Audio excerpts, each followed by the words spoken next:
Okay, so we're back in business. So let me go back to the files I was showing, and on my computer here. And so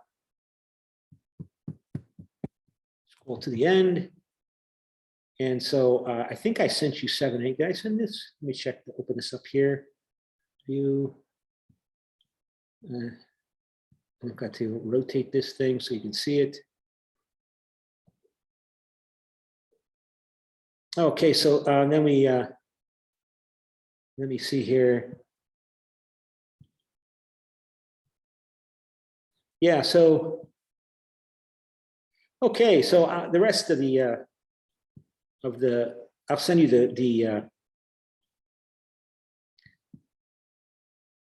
these are the key to the answers. So it's pretty simple, but just to highlight that there's some concern about the need that we need to actually have more of a focus on teaching our American students how to be good citizens, to vote. We can't just assume that they're going to know that this most basic data information about how to participate in the election. So, so let me also see. I think that's it for that. So let me go back to the notes for the chapter and look at the Return to Normalcy chapter notes, and go back to chapter. We finished, I think, at the end of chapter 5. So let me go back to the share screen, and so that's North Carolina, and one of the swing states. And okay, so many people were surprised that Donald Trump lost by 7 million popular votes to Joe Biden, but the Democrats lost many seats.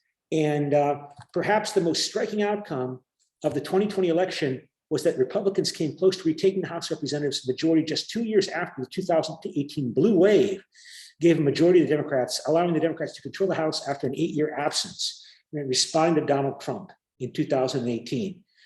And in 2018, Republicans won just 200 out of 435 seats, but in 2020, they won 2,013. That is, they came within 5 seats of retaking the majority, which is where we stand today. And many observers, including Kondik, the author of this chapter, expected instead that the Democrats would add to their majority, but instead the Democrats nearly lost it. Keep in mind, this book was written before the runoff election in Georgia on January 5th. I think it was January 5th, 2021, that surprisingly gave both Senate seats to the Democrats. So the Democrats took control of the Senate. Even though they lost 5 seats in the House of Representatives, they took control of the Senate, 50-50 split. And when there's a split, the Vice President of the United States gives the tie-breaking vote in the Senate. He or she presides over the Senate, is one of the Vice President's responsibilities according to the Constitution. And so Kamala Harris is the Vice President. So whenever there is a 50-50 tie, she casts the deciding vote in favor of the Democrats. But there's something called exceptionally large majorities is necessary to pass legislation, called the filibuster. So 60 votes are actually needed to pass legislation, laws, not confirmation of appointments. Laws, to pass new laws requires 60 votes, not 51, not 50, 60. So it's still not enough unless they change the rules in the Senate, which they can do. They can't pass Biden's Build Back Better program for Green New Deal, to protect voting rights, to protect abortion access, unless they get rid of what's called the filibuster, the 60 vote rule necessary to close debate and go to a vote. You need 60 votes to say, we're going to stop talking. It's time to vote. You need 60 votes. If they can't get 60 votes, they can talk forever until the sun explodes. In other words, you need 60 votes to pass new laws to the Senate, like keeping abortion legal or protecting voting rights against these state legislatures passing legislation to reduce voting that I showed you earlier today, or passing green energy legislation. So there's not much discussion in this book about the Senate, because I don't think they expected the authors of this book for the Democrats to take control of the majority of the Senate, but they did. So the focus here is on the House. Oh, well, actually, I think I might have to take that back about the Senate. Still, the Democrats did manage to gain majorities in the House and the Senate, along with electing Democrat Biden. There's another chapter where apparently the chapter was written before the Democratic votes, the election happened in the Senate in Georgia, because I just read it yesterday. So the Democrats now confront the burden of attempting to hold on to the majority during the 2022 midterm elections. And as I told you, if they lose control of the House, the investigation in terms of what happened on January 6th will probably stop. The Democrats are trying to hold on to the majority. It will be difficult after Republicans have dominated the 2021-22 redistricting and reapportionment to give them advantages. And any hope of any significant legislation regarding green energy or protecting abortion rights or protecting voting access will disappear. There might be legislation passed to go to war with Russia over Ukraine, but that's not really the kind of legislation we are only focused on here, considering the other issues we confront. And I mention that because that is a tendency that is going to be appealing to some politicians. One way to get people to support you is to portray the legislation you want passed as necessary for national security against a foreign enemy.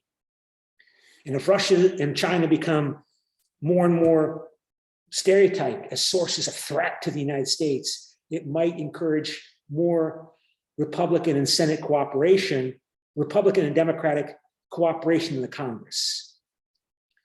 And it extends to, in our past, for example, have any of you been in the United States? So the United States has a nice interstate road system called the interstate highway system. The interstate highway system is like the Autobahn system of the United States. Like in Germany, they have the Autobahns. I think they might have similar things in France.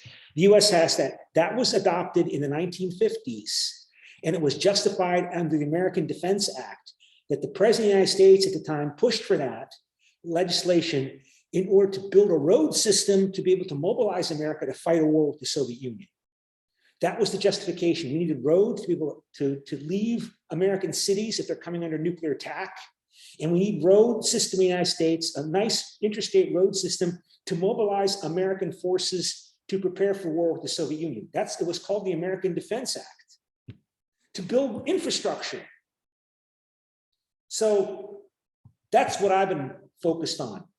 As the world moves towards dealing with climate change, increasing global catastrophes, pandemics, finding a foreign enemy to scapegoat as the source of that threat might be one functional political fallback route that American politicians use to encourage cooperation to deal with these challenges. And of course, the downside is World War III.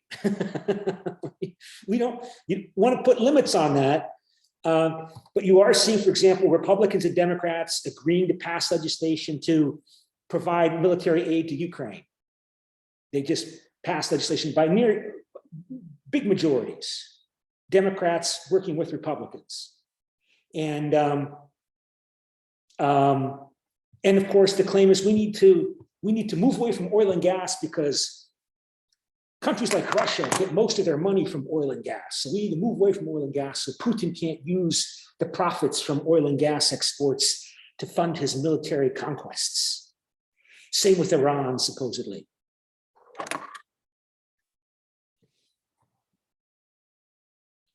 Okay, so why Democrats seem to hold an edge? He argues that going into the 2020 presidential election, Democrats were politically overextended in the House. He notes that after 2018 election, Democrats held 31 House districts, which Trump had carried in the 2016 presidential election.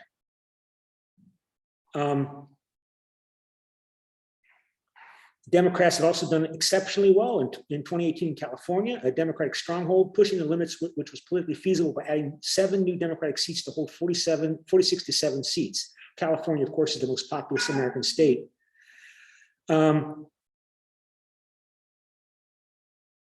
So just to go on here, that 2018 he's claiming was a highly unusual year with a highly unusual president.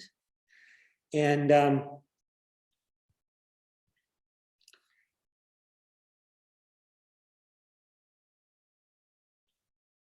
just to jump ahead here, so in 2020, retirements also seem to favor the Democrats. 41 of the Democratic seats in the House, which in the final Savados crystal ball ratings had raised competitive, 40 were being defended by Democratic incumbents.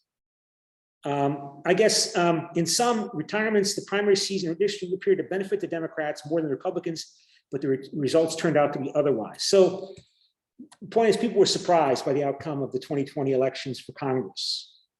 And I think we might have to stop there and pick up this on Wednesday. And